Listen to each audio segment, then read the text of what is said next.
Hier, j'ai fait une vidéo sur la censure de YouTube et comment YouTube me censure.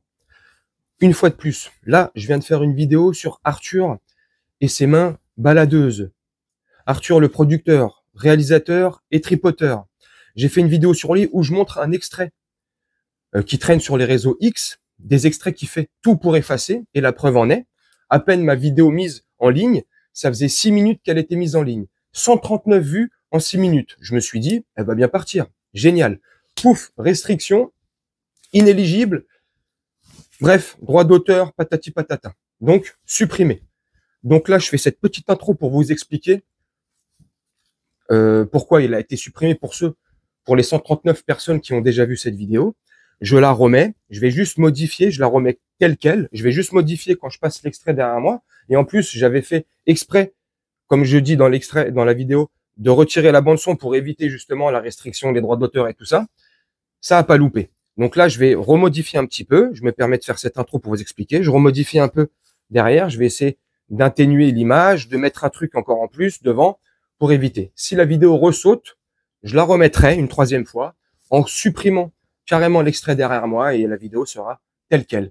Désolé du désagrément. Popcorn, boisson, asseyez-vous, profitez, partagez. À tout à l'heure.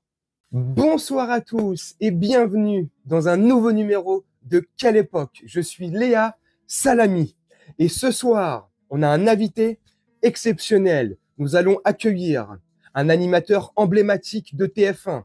Ça fait plus de 30 ans qu'il fait les beaux jours de TF1. Animateur, producteur, réalisateur, l'homme aux multiples casquettes, l'homme qui laisse traîner ses mains partout. Non mais je déconne. Oh là là là là. Salut tout le monde, j'espère que vous allez bien et que vous portez bien. Est-ce que vous pensez que Léa Salami va inviter Arthur dans son émission Quelle époque pour justement parler de l'époque d'Arthur, quand Arthur avait notamment son émission Apprendre ou à laisser, ouais, le jeu des boîtes.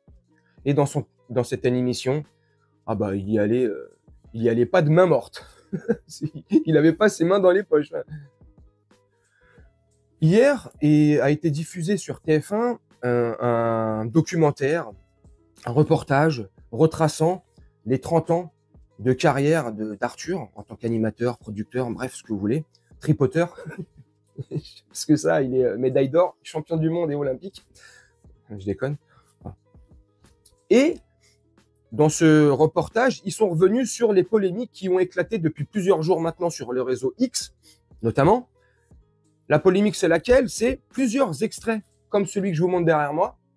Et vous comprendrez bien que je ne peux pas vous mettre la bande-son, parce qu'il y a des musiques qui sont avec les extraits, donc pour éviter la censure ou la démonétisation. Bref, il y a plusieurs extraits, comme je vous disais, sur les réseaux X notamment, qui ont commencé à sortir et à fuiter depuis plusieurs semaines. Enfin, c'est pas une fuite, ont commencé à sortir depuis plusieurs semaines, et qui ont commencé à faire polémique. Et qui ont commencé à prendre de l'ampleur. Et les gens ont commencé à se rendre compte que finalement, Arthur, c'était un expert tripoteur. Qu'il était un peu borderline, si ce n'est, il avait dépassé beaucoup la limite. Il se défend en disant que c'était une autre époque, que les mœurs ont changé, que les mentalités ont changé, blablabli, blablabla, blablabla, de l'enfumage. Poudre de perle un papin. Moi, je pense. Maintenant, n'hésitez pas à me dire, vous, en commentaire, ce que vous en pensez. Moi, je pense que c'était pas une autre époque. C'est juste qu'à cette époque, je pense, qu'il n'y avait pas les réseaux sociaux. Donc, on n'avait pas l'occasion, à la seconde ou à la minute, de réagir, de donner notre avis. Donc, de créer des polémiques, positives ou négatives. Moi, je pense que c'est ça qui a changé. Je pense qu'à l'époque d'Arthur, dans les années 2000-2010, début 2010, si les gens avaient déjà les réseaux sociaux comme on a aujourd'hui, X notamment, bref, toute forme de réseaux sociaux, je pense que la polémique aurait été la même.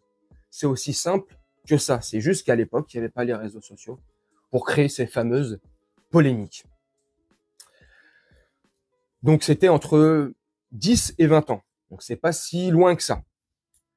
Il se justifie et se défend en disant que c'est une autre époque et que les mœurs ont changé. D'accord, pas de problème.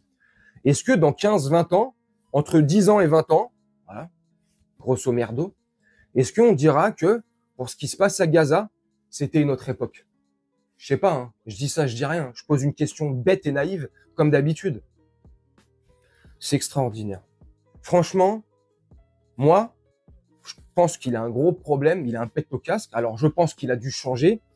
Il a vieilli, c'est devenu un père de famille. Voilà, il a une vie, comme on dirait, plus un peu monacale. Enfin, tu vois, il est plus dans la force de l'âge. Mais à cette époque-là, là, il y a 15 ans, 20 ans, bref, quand il avait la force de l'âge, cette même force de l'âge, je pense que, si en direct, hein, dans des émissions, enfin, je pense pas que c'était en direct, les boîtes, c'était enregistré, bref, dans des émissions, devant des caméras, enregistrées, avec 56 000 micros partout sur les plateaux, il se gênait pas d'avoir ce comportement de porc, je suis désolé, hein, que ça soit aujourd'hui, que ça soit il y a 10 ans, que ça soit il y a 20 ans, que ça soit il y a 30 ans, c'est des attitudes de porc. Et quand on voit notamment les réactions des femmes, je pense pas qu'ils soient consentants. Mais c'était une autre époque. Hein, l'époque où, je sais pas, MeToo n'existait pas. Enfin, hashtag MeToo, ça fait beaucoup de dégâts, ça aussi, mais bref. À une époque où la femme n'avait pas de poids, sa parole était caduque. Dès qu'elle essayait un peu de parler en disant oui, attention, l'autre, ah, vas-y, mon ferme ta gueule, vas-y, c'est bon. Hein, va mettre une robe, ras la salle de jeu et fais pas chier. Mais c'était une autre époque. C'est extraordinaire. Donc, si on prend ce raisonnement de c'était une autre époque, comme le fameux Cohn-Bendit, hein, quand dans les années 70, 80, face caméra, le mec se cache pas qu'il aime jouer avec des petits écoliers. Et il y a quelques années, il s'était défendu en disant que c'était une autre époque. Donc, si c'était une autre époque et que cet argument, cette fameuse carte Joker marche pour ces atrocités-là, alors moi, je vais pousser le curseur un peu plus loin. Est-ce que pour Michel Fourniret, est-ce que pour, je sais pas, Patrice Évrard, Émile Louis, Guy Georges, etc., c'était une autre époque ou pas? Bah moi, je pense que oui. C'était une autre époque, d'autres mœurs. Ah, c'est bon, les mentalités ont changé. Et ça va, on peut pas les juger aujourd'hui avec le prisme et le regard qu'on a en 2024. C'est complètement débile, vous trouvez pas? Bah moi, je trouve que c'est débile. Après, c'est mon point de vue, c'est mon raisonnement. Comme je dis souvent, j'ai un raisonnement à géométrie variable. Pas, je déconne. C'est mon raisonnement. C'est comment je vois les choses. Mais franchement, ça me dégoûte. Donc, je sais pas ce que vous en pensez, vous, en commentaire. Et si je me suis permis de faire cette vidéo sur ce sujet-là précis et sur Arthur, c'est parce que depuis plusieurs jours, il fait tout pour que les extraits, comme je vous ai montré là, soient effacés des réseaux et notamment X. Il veut pas que ça se propage trop, tu vois. Mais ça s'est tellement propagé que dans le reportage qu'ils lui ont consacré, le documentaire qu'ils lui ont consacré sur ses 30 ans de carrière, ils lui ont quand même demandé, pas de se justifier, mais qu'est-ce qu'il en était, comment ça se fait par rapport aux polémiques, nanana, et lui il disait ouais mais n'importe quoi, c'est bon, patati patata, c'est notre époque. Moi je pensais qu'il allait sortir quoi comme argument? Ouais mais franchement ils m'accusent parce qu'ils sont antiseptiques. Franchement, ça va, bon. Bref, n'hésitez pas à me dire ce que vous en pensez en commentaire. Moi je vais vous laisser là-dessus, faire un petit montage tranquillement, et puis nous on se retrouve bientôt pour une prochaine vidéo. Je vous souhaite une très bonne journée, une très bonne soirée, ou une très bonne nuit.